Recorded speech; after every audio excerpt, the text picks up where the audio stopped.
வணக்கம். சிவன் மாந்திரீகம். இந்த மாந்திரீகத்தில் உதிரக்காளி மாந்திரீகம் செய்தால் என்னென்ன பாதிப்புகளை மற்றவர்களுக்கு தர முடியும்? உதிரக்காளி பேரை கேட்ட உடனே உதிரக்காளி அப்படின்னு சொல்லும்போது காளியினுடைய முழுமையான குணமே என்னன்னு கேட்டிங்கன்னாக்கா, ஒருவருடைய கெட்டவங்க, ஏமாத்துறவங்க, பொய் சொல்கிறவங்க, மற்றவங்களை அழிக்கிறவங்க, துர்மார்க்கங்க, கொடூரக்காரங்களை அழிப்பது தான் இந்த உதிரக்காளியோட வேலை. காளிக்கு கோபம் வந்தால் யாராயிருந்தாலும், எப்படிப்பட்டவங்களாக இருந்தாலும் அவங்களுடைய உயிரையும் கொஞ்சம் கூட ஈவு இறக்கம் இல்லாமல் அவங்க உயிரை எடுத்து உதிரத்தை குடிப்பவர் தான் உதிரக்காளி. இந்த உதிரக்காளியை எதுக்கெல்லாம் பயன்படுத்துவாங்கன்னு கேட்டிங்கன்னாக்கா, ஒரு தொழில் செய்கிறீங்க, இல்லைன்னா உங்களுக்கு நித்தமும் கொடுமையும் சித்திரவதையும் பல வகையான கஷ்டங்களையும் நஷ்டங்களையும் கொடுக்கிற மனிதனை இந்த உதிரக்காளி மாந்திரீகத்தை வச்சு அவங்கள பழி வாங்கலாம். உதிரக்காளின்னு சொன்னாவே எல்லாருக்குமே தெரிஞ்சது, உதிரம் அவங்கள உதிரத்தை குடிப்பாங்களா, இல்லை உதிரத்தை அவங்களுக்கு நம்ம படையலாக போடணுமான்ற கேள்வி வரும். அது அப்படி கிடையாது. உதிரக்காளி மாந்திரிகன்றது பார்த்தீங்கன்னாக்கா, உதிரம் என்றது நாம் செய்யக்கூடிய ஒரு பாவை. இந்த உதிரக்காளிக்கு காளின்னு வந்துட்டாவே எப்பவுமே அந்த காளிக்கு நாம் செய்யக்கூடிய பூஜை விதி, காளியினுடைய விக்கிரகம், காளியினுடைய மந்திரம், காளியினுடைய எந்திரம், இது எதுவாக இருந்தாலும் காளின்னு நீங்கள் மாந்திரீகத்துக்குன்னு பயன்படுத்த முயற்சி செய்துட்டீங்கன்னாக்கா, உதிர சாதம், மாமிச உணவு, மாமிச படையல் இல்லாமல் செய்ய முடியாது. உதிரக்காளிக்கு மட்டும் எப்பவுமே உதிரக்காளியை நீங்கள் வணங்குறீங்க, இல்லை காளியை வணங்குறீங்க. மயான காளி இருக்காங்க, அதுக்கப்புறம் காளி இருக்காங்க, ரணக்காளி, ருத்ரக்காளின்னு இருக்காங்க இல்லையா. இதில் எந்த ஒரு காளியை நீங்கள் வணங்கினாலே எல்லா காளியினுடைய சக்தியை நீங்கள் பெறலாம். அப்படி ஒரு மாபெரும் சக்தி தான் காளிக்கு இருக்கும். இந்த காளியை நீங்கள் வணங்கி ஒருத்தரை அழிக்கவோ ஒருத்தரை வாழ வைக்கவோ முடியும். காளியை முதலில் போடக்கூடியது, உதிரக்காளிக்காக போடக்கூடிய மாந்திரிகத்தை பார்த்தீங்கன்னாக்கா, கெட்டதை செய்யக்கூடியது, கெடு பலன்களை அதிகமாக கொடுக்கக்கூடியது. இந்த உதிரக்காளியை வச்சு என்னென்னலாம் செய்ய முடியுன்றத சொல்கிற, பொறுமையாக கேட்டுக்குங்க. ஒரு மனுஷனுக்கு எத்தனையோ பகை இருக்கும், எத்தனையோ வெறுப்பு இருக்கும், எத்தனையோ கஷ்டங்கள் இருக்கும். ஒவ்வொரு தெய்வ தேவதைகளும், ஆக்ரோஷ தெய்வங்களும், சாந்த தெய்வங்களும் யார் வணங்குறாங்களோ அவங்களையும் அவங்க குலத்தையும் காப்பாற்றுறது இவங்களுடைய வேலை. அப்படி இருக்கும்போது காளி என்று ஒரு தெய்வத்தை நீங்கள் வணங்க ஆரம்பிச்சிட்டிங்கன்னாக்கா, காளிக்கு வேணா ஆயிரக்கணக்கான பேர் இருக்கலாம், நூற்றுக்கணக்கான பேர் இருக்கலாம். நீங்கள் எந்த ஒரு காளியை வணங்கினாலும் எல்லா காளியுமே நீங்கள் வணங்கின மாதிரி தான். அதிகப்படியான தொல்லைகளும் அதிகப்படியான கஷ்டங்களும் தாங்க முடியாத ஒரு சூழ்நிலை வரும்போது, ஒரு துன்பங்களை அள்ளி கொடுக்கிற மனிதராக இருக்கும்போது அவங்க கிட்ட இருந்து இவங்களை காப்பாற்றி கொள்ள பயன்படுத்துவது தான் காளி மாந்திரிகம். இந்த காளி மாந்திரிகத்தை பயன்படுத்தணுன்னாக்கா முதலில் நீங்கள் செய்ய வேண்டியது உதிரம். ஏன்னா உதிர காளின்னு சொல்லியிருக்கேன் இல்லையா, இதனுடைய முழு விழாவறைய அப்புறமா சொல்கிறேன். இந்த உதிரக்காளி மாந்திரிகத்தை செய்து மற்றவங்களை நீங்கள் பழி வாங்கணும்னு நினைக்கிறீங்களா, அழிக்கணும்னு நினைக்கிறீங்களா? உதிரக்காளிக்கு தேவையானது உதிரமும் மாமிசமும் தான். மாமிசத்தை படையலாக போடலாம், மாமிசம் கலந்த உணவை படையலாக போடலாம்.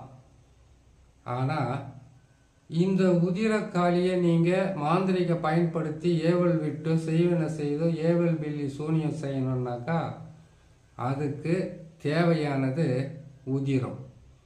அது எரும மாட்டினுடைய உதிரத்தை இதுக்கு பயன்படுத்துவாங்க.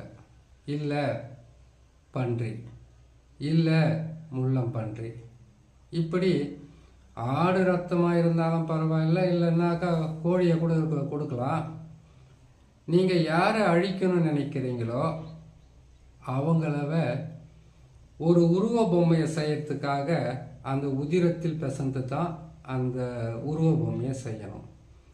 நீங்கள் உங்களுக்கு ஒரு சிலருக்கு பன்றியோட இறைச்சியோ இல்லைன்னா உதிரத்தையோ தொட பயமாக இருக்கும். எரும மாட்டினுடைய உதிரத்தையோ அதோடைய இறைச்சியை தொட உங்களுக்கு அச்சமாக இருக்கும். அப்படி இருக்கிறவங்க ஆடை எடுத்துக்கலாம், கோழி எடுத்துக்கலாம். ஆனால் அந்த எதை நீங்கள் இதுக்கு பயன்படுத்துகிறீங்களோ அந்த மாமிசத்தை உண்ணக்கூடாது. அதை அப்படியே சமைச்சு படையலாக போட்டு வச்சிடலாம். இல்லைன்னா அதை நீங்கள் தூக்கி கூட இந்த உருவ பொம்மையை செய்து நீங்கள் ஏவல் விடுறீங்க இல்லையா, அதோடு சேர்த்து புதைக்கலாம். அப்படி செய்யும்போது உங்களுக்கு இந்த உதிரக்காளியினுடைய மாந்திரிகத்தை பயன்படுத்தி செய்து முடிக்கணும்னு கேட்டிங்கனாக்கா, நான் சொன்ன மாதிரி எரும மாடாக இருக்கட்டும், இல்லை பன்றி, இல்லைன்னா ஆடு, கோழி, எந்த உதிரமாவது ஒரு உதிரத்தை எடுத்து அதில் மண் எடுத்து, அந்த மண் எங்கே எடுக்கணும்னு கேட்டிங்கனாக்கா, கெட்டது செய்யணுமா, கெட்டதுன்னு செய்யக்கூடிய இடம் பார்த்தீங்கன்னாக்கா இடுகாட்டிலிருந்து மண் எடுக்கலாம், சுடுகாட்டிலிருந்து மண் எடுக்கலாம். இதோடு சேர்த்து எதிரிகளுடைய ஒரு புகைப்படம், அவங்களுடைய காலடி மண், துணி ஏதாச்சும் இருந்தால் அதையும் எடுத்துக்கலாம். அதையும் எடுத்து இந்த உதிரத்தை நீங்கள் எடுத்து வச்சுருக்கீங்க இல்லையா, அந்த உதிரத்தை நீங்கள் அந்த மண்ணுடன் சேர்த்து ஒரு உருவ பொம்மையாக செய்யணும். அந்த உருவ பொம்மையை செய்து அதுக்கு என்ன செய்யணும்னு கேட்டிங்கனாக்கா, பக்கத்தில் போட்டிருக்கும் பார்த்தீங்களா ஒரு சக்கரம், அந்த சக்கரம் மாதிரி ஒரு சக்கரத்தை போடணும்.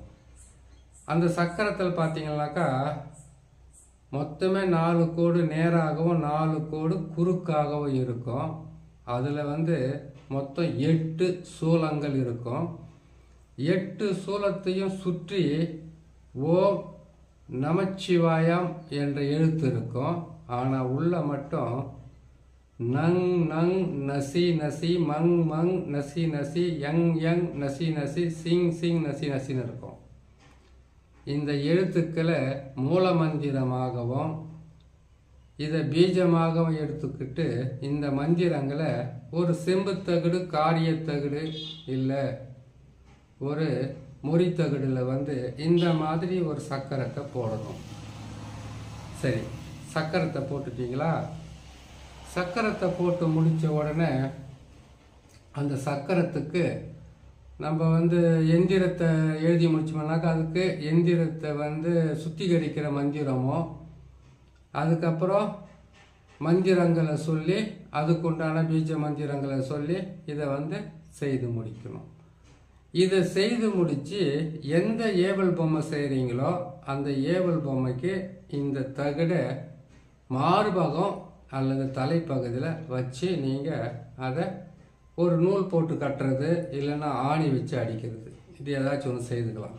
செய்து முடிச்சுட்டு அதுக்கப்புறமா அது மேலே வந்து அவங்களுடைய ஃபோட்டோ, யாரை நீங்கள் அழிக்கணும்னு நினைக்கிறீங்களோ, யாரை நீங்கள் பழி வாங்கணும்னு நினைக்கிறீங்களோ, யார் உங்களுக்கு தினமும் தொல்லையும் கஷ்டமும் துன்பங்களும் அள்ளி கொடுத்துக்கிட்டு இருந்தாங்களோ அவங்களுடைய புகைப்படமோ, அவங்களுடைய பேரோ, அவங்களுடைய குலதெய்வ பேரோ, அவங்களுடைய அம்மா பேரையும் சேர்த்து அந்த ஃபோட்டோ இதே தகடுலேயே எழுத்துக்கள் வந்து வீடுகளில் இருக்கும் கோடு இருக்குது பார்த்தீங்களா, அந்த கோட்டில் தான் நீங்கள் அழிக்கணும்னு நினைக்கக்கூடிய அந்த நபருடைய பேர், அம்மா பேர், ஊர் எல்லாமே எழுதிடணும். எழுதி இதை எந்த ரத்தத்தால் வந்து நீங்கள் ஒரு உருவ பொம்மையை செய்தீங்களோ அதே ரத்தத்தை அந்த தகடுலேயும் தடவி அந்த பொம்மை மேலே அதை வச்சு மார்பகத்தில் அதுக்கு கற்பூரத்தை போட்டு அவங்களுடைய ஃபோட்டோவை பார்த்துக்கிட்டே கற்பூரத்தை அவங்க ஃபோட்டோவை சுற்றி சுற்றி சுற்றி சுற்றி அந்த பொம்மை மேலேயும் அந்த தகடு மேலேயும் வச்சுட்டு அதுக்கப்புறம் இதுக்கு 6 முட்டையை வாங்கி அந்த 6 முட்டையும் அந்த 6 முட்டையில் இந்த மாதிரி சக்கரத்தை போடணும். இதே மாதிரி எழுத்துக்களை பேரை போடணும். போட்டு அவங்க தலையை சுற்றி இதில் வச்சு எரித்து அந்த சாம்பலை கொண்டு போய் அவங்க வீட்டில் போடலாம், தண்ணியில் கலக்கலாம், இல்லை மேலே படுற மாதிரி போடலாம், போகிற வர்ற வழியில் போடலாம். இது போட்டால் என்ன நடக்கும்? அதாவது உதிர காளியினுடைய வேலை என்னன்னு கேட்டிங்கனாக்கா, ஒரு வீட்டில் வந்து நிறைய பேர் துன்பம் கொடுக்குறவங்களாகவும் கஷ்டம் கொடுக்குறவங்களாகவும் இருந்தாங்கன்னாக்கா அவங்க குடும்பத்தில் உதிரம் சிந்தி விபத்து ஏற்பட்டு அடிபட்டு இல்லை கர்ப்பச்சிதைவு ஏற்பட்டு பல வகையில் மாதக்கணக்கில் மாதவிட ஆகி பல வகையில் பிரச்சனைகளை கொடுத்து அவங்கள அழிக்கக்கூடிய மிகப்பெரிய சக்தி தான் இந்த உதிர காளியினுடைய மாந்திரிகத்தில் செய்கிறது. காளிக்குன்னு நிறைய மகத்துவம் இருக்குது. நன்மையும் செய்யும், கெட்டதையும் செய்யும். ஆனால் காளியை வணங்குறவங்க சைவமாக இருக்க முடியாது, அசைவமாக தான் இருக்க முடியும். இவங்களுக்கு நிறைய பேர் பாருங்கள், திடீர்னு நெஞ்சு வலி வந்தது, ரத்தமாக வாந்தி எடுத்து இறந்தாங்கன்னுவாங்க. இந்த மாதிரி மாந்திரிகத்தை பயன்படுத்தினா தான். திடீர்னு பார்த்தீங்கன்னாக்கா ஒரு விபத்து ஏற்பட்டு உதிர சிந்தி இறந்தாங்கன்னு சொல்லுவாங்க. இந்த மாதிரி மாந்திரிகத்தை பயன்படுத்துறதுனால தான். அதுக்கப்புறமா எங்கேயோ ஒருத்தர் வேலை செஞ்சுக்கிட்டு இருந்தாங்க, அவங்க வந்து திடீர்னு கீழே தவறி விழுந்துட்டாங்க, உதிரம் சிந்தி. இப்படியெல்லாம் பல வகையில் பாதகத்தை செய்கிறது தான் உதிரக்காளி மாந்திரிகத்தில் செய்யக்கூடிய ஒரு ரகசியம். இதை செய்து முடிக்கிறதுக்கு சனிக்கிழமை மிகவும் உகந்த நாள். அந்த நாளில் செய்து எதிரிகளோ துரோகிகளோ கஷ்டம் கொடுக்குறவங்களோ துன்பம் கொடுக்குறவங்களோ உங்களை அவமானப்படுத்துகிறவங்களோ இல்லை உங்களுக்கு பல வகையில் வாழ முடியாத அளவுக்கு மன சஞ்சலத்தை கொடுக்குறவங்கள அழிக்க இது பயன்படும். கஷ்டத்தை கொடுக்குறவங்கள வந்து ஏன் கேட்டிங்கனாக்கா ஆள் பலம் பண பலம் படை பலம் எல்லாம் இருக்கிறவங்கள வந்து அடக்கணுன்றது ரொம்ப ரொம்ப கஷ்டம். ஆனால் இந்த மாதிரி மாந்திரீகத்தை செய்து அவங்கள அடக்கிறது மட்டும் இல்லை, இருக்கிற இடம் தெரியாமல் ஒழிக்கிறதுக்கு மாந்திரீகம் செய்கிற ஒவ்வொருவருக்கும் இது மிகவும் துணையாகவும் உதவியாகவும் இருக்குன்னு சொல்லி இன்னொரு நல்ல பதிவு உங்களை நான் சந்திக்கிறேன். நன்றி.